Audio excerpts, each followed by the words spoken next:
Praise the lord. Welcome to showers of blessing. దేవుని కృపలో భద్రపరచబడి నూతన దినంలో ప్రవేశించాం.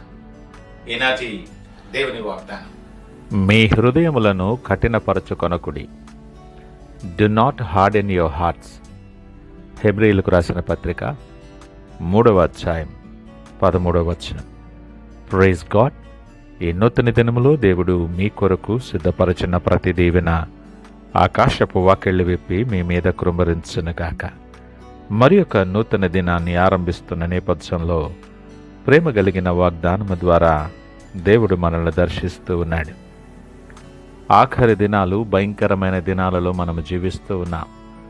హృదయముల తలుపులు మూసుకుపోతున్న ప్రపంచం ఇది.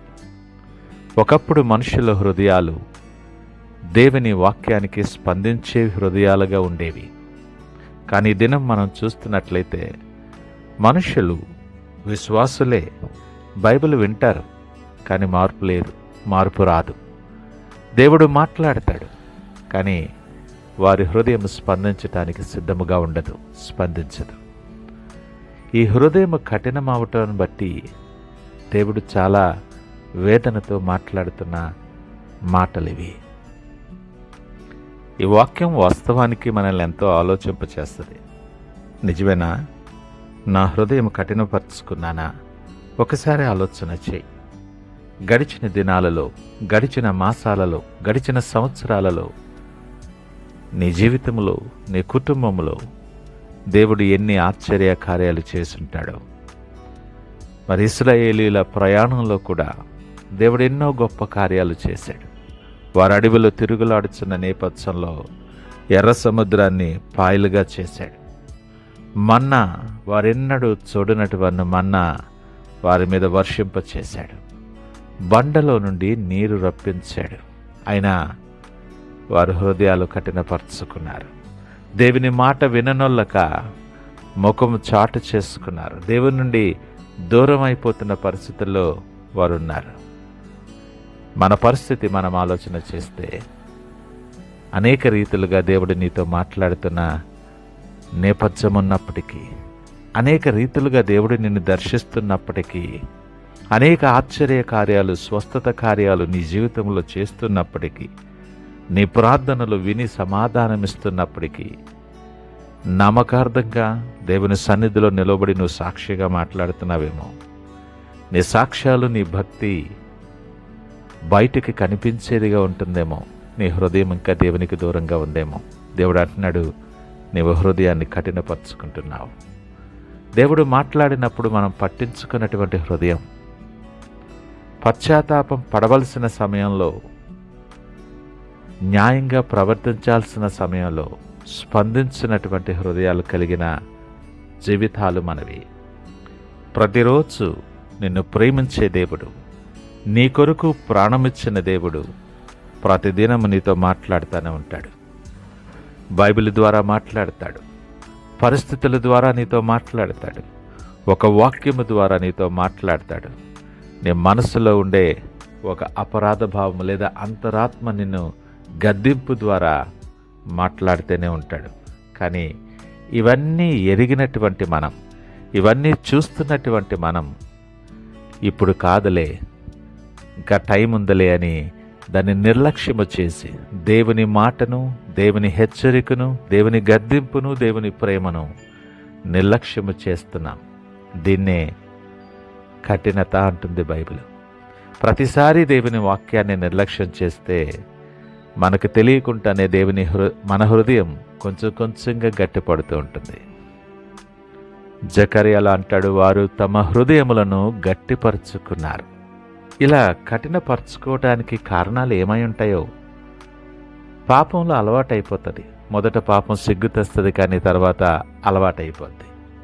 ఈ పాపంలో పడి అది మనకి పాపమని గ్రహించేటటువంటి ఆ జ్ఞానం కూడా ఉండదు. అది చివరికి నేను సరిగానే ఉన్నాను అన్న గర్వం మన తలకెక్కుతుంది.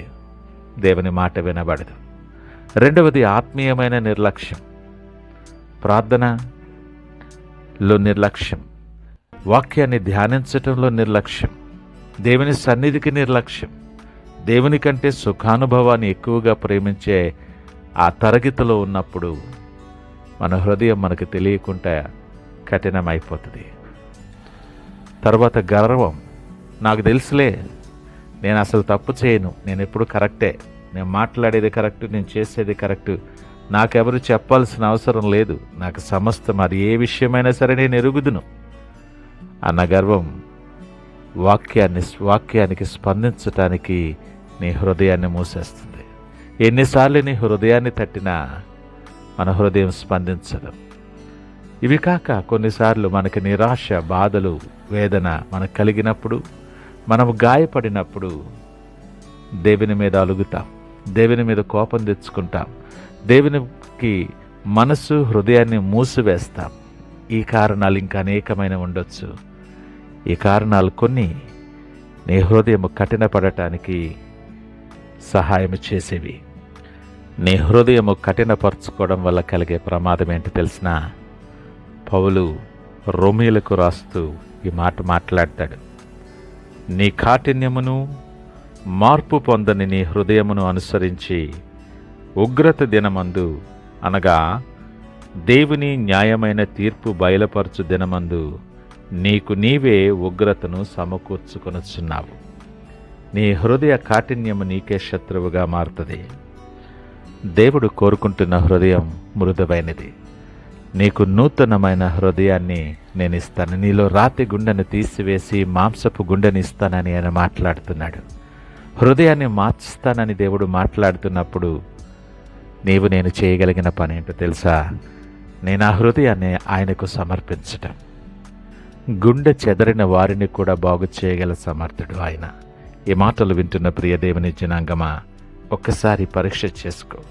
నీ హృదయము దేవునికి అనుకూలమైనదిగా ఉన్నదా, లేదా కఠినపరచబడి నిన్ను నీవే సమర్థించుకుంటూ దేవునికి దూరముగా ఉన్నదేమో?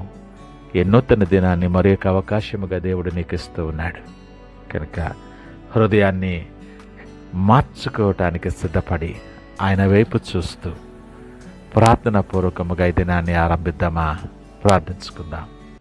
మహోన్నతుడు, నమ్మకమైన మా యేసయ్యా, స్తోత్రాలు, వందనాలు. నాయనా, నా హృదయం చాలాసార్లు నీ స్వరానికి మూయబడి ఉన్నది, స్పందించని స్థితిలో ఉన్నది. అయా, నీ చిత్తాన్ని, నీ మాటను నేను అనేకసార్లు నిర్లక్ష్యము చేసి తిరస్కరించాను.